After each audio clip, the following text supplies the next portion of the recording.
right, everybody, it's another day and another Call of Duty rant is inbound. We're actually in the car. We just got to a local park. And again, doctor's orders. I still don't have my voice back. So keep getting outside, keep walking, keep the body active, get some fresh air in your lungs. So that's what we're doing. We're drinking warm tea. Thank you, everybody, for the concerns in the last video. But you guys actually really liked last video of walking and talking. I've wanted to do that more often. So we're just going to use it as an excuse to touch grass and hopefully get healthy in the next couple days. So today we are going to be talking about Nuketown. And as you probably clicked on the title of this video, it's probably, you know, an A/B test or something like that, but pretty much Nuketown got added today and nobody cares. Absolutely nobody. And number one, I find that really, really sad. And number two, I feel like there is actually a reason for it. And to me, it's a little bit of Call of Duty's fault. I think that there's ways that we can address this. So let's go over all the points and let's do a little walking here, huh? Okay, so before we talk about why I think nobody cares about Nuketown, I mean, let's just do a quick brief summary of Nuketown. Obviously, it's been in all the Black Ops games. And when it was really iconic, I think it was BO1, BO2, BO3. Black Ops 1 in a game era where things were very dull and not that much color or saturation, Nuketown came out and just blew everybody out of the water. I mean, the way that the map looked, it just was great. And to go along with that, BO1, the movement was not as crazy. So it kind of really flowed well with that game because there wasn't sliding and all this kind of crazy omni movement. And so the Nuketown that we got in BO1 was really good. BO2 kind of took that and made it 2025 and very similar.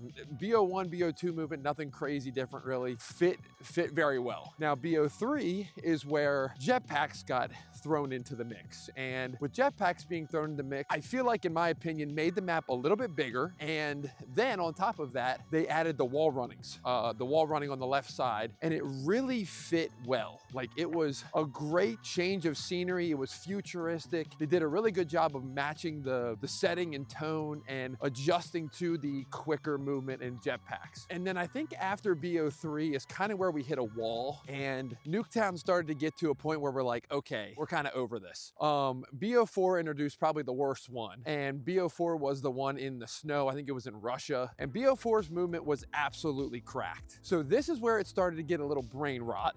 And on top of that, looked absolutely terrible. Now, let's move along. I don't know if you guys can hear that. I think that's a hawk. I'm in trouble. So Cold Wars wasn't terrible, but again, the speed of the game, the 120 FOV, it just made it seem like it was really, really, really fast paced. Nuketown is always fast paced, but this one was a different level of fast paced. And then obviously BO6, I mean, my gosh, they took the OG layout of BO1, and then, I mean, with BO6 Omni movement, you want to talk about brain rot.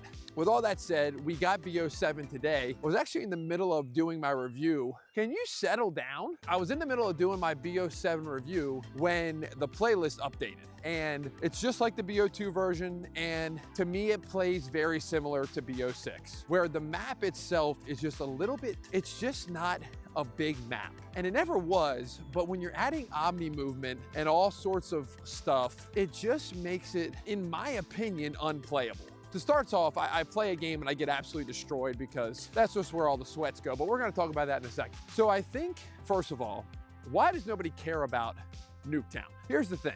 This was a map back in the day that it just kind of came with the game. There was no little special marketing for it. There was no, oh, hey, we're gonna add this or that. Black Ops 1 had Nuketown. Black Ops 2 had Nuketown. I mean, it was required for a bonus, but it was there at launch. BO3, I believe, I mean, they were all available, I think, until Cold War, I believe, is when they started to do this. We're gonna treat it like it's a season, like it's a new item type of thing, and we're gonna add it as a seasonal thing or DLC thing.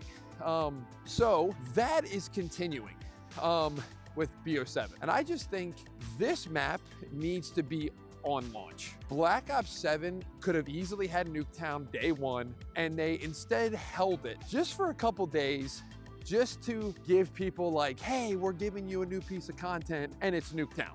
It's like, but you're really not. we've had Nuketown 7 times. And let me say this, I'm not the person here that's gonna say no Nuketown. Like, I'm okay with Nuketown being in the game, but that gets me to my next point. Okay, so I just wanna, if you made it this far, we're kind of in this is a abandoned golf course that has become a track where people walk, but it's 30 degrees outside on a Thursday at 2 o'clock, so nobody really is on this at all. So I'm like, I'm gonna go vlog and talk. But anyway, so my last point for Nuketown is really this.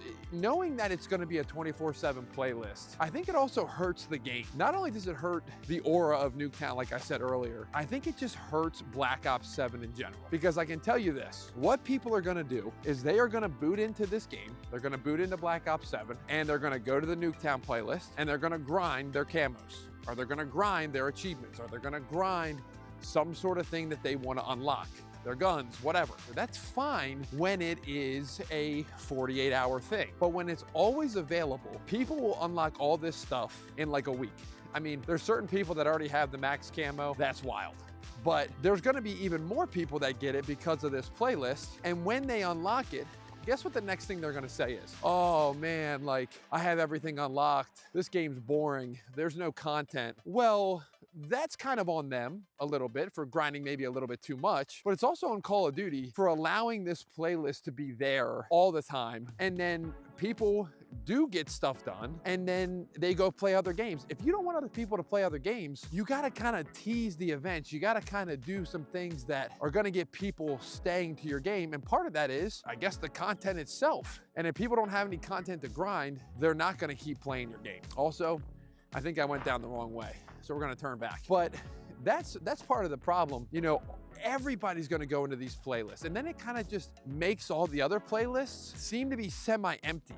Like, it's been nice to play Black Ops 7 because I feel like no matter what playlist you go to, they find matches right away. But I'd love to see how many people are in a Nuketown 24/7 playlist, because it probably pulls half the player base. I know there's gonna be people arguing with me being like, hey, just let us play what we want and you play what you want. But with all my examples, I feel like there's a deeper, I don't know what you would call it, a deeper issue with this Nuketown map and small maps in general. You have to keep it limited. Now, my next point kind of comes to the uniqueness and the aura of Nuketown. And I think that there's a reason for that being kind of lost over the years. Early on in Call of Duty's history, Nuketown was just a map where if you got it, you were super excited for it because it was just in the regular maps of rotation. So for example, all 16 Black Ops 7 maps, it would just be as one of those maps. And it would just be randomized. So when you would get a boot into a TDM, you'd get Scar or you'd get Nuketown. And I remember back in the early days when you had the options, dude, you'd be on the mic screaming, vote Nuketown, we wanna play this map, because it's that quick XP, it's fun, it's fast paced, it's a bunch of engagements, and that's great for a limited amount of time. It's good for a one-off thing where you play it and maybe you vote for it again because it pops up again, and then it's good. Then you go play Array or you go play Firing Range.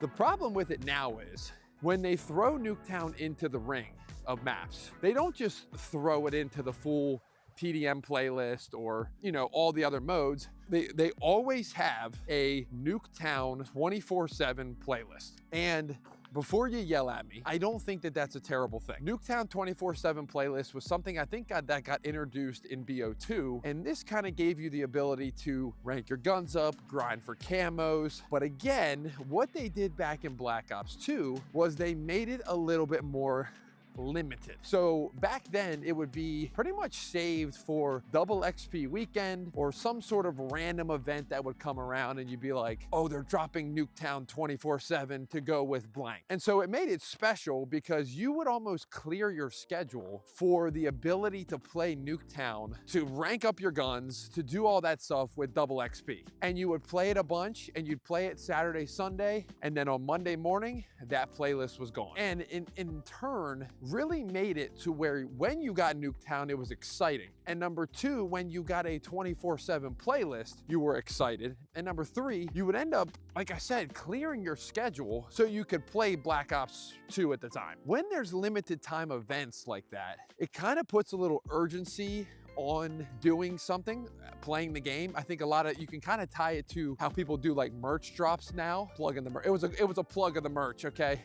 Go pick it up in the description down below. But merch drops are very similar, where people, you know, they put out merch for 48 hours and they make you buy it because you're like, oh, I only have 48 hours to buy it. And that was what was special about Nuketown. You only had 48 hours to play it, and then after the fact, you would then just go back to normal. And then when Nuketown popped up in the regular playlist, you were so excited that you saw it. And that was the exciting part. And somehow there's more to talk about Nuketown. So let's continue. So yeah, I mean, to summarize everything, guys, I think them adding Nuketown early like this really has no meaning anymore because of the way that it's structured and the way that it's just available all the time.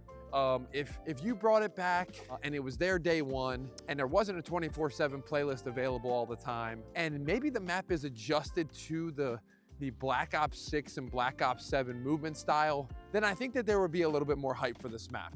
But again, we're now on the 7th version of Nuketown. I mean, after 3, we were kind of getting bored of it. I think Nuketown should be in Black Ops forever. I kind of like that now. It's kind of a thing. But the way it is handled should maybe be a little bit different going forward in the next Call of Duty. And even in this one. Like, give us a 24/7 playlist for this weekend and then take it away. See what happens. All right, guys, thanks for supporting. Thanks for watching me. Trying to get healthy for everybody so we can get more videos out. More camo grinding, more rants. And yeah, that's it. Leave a like, subscribe. We'll see you in the next one.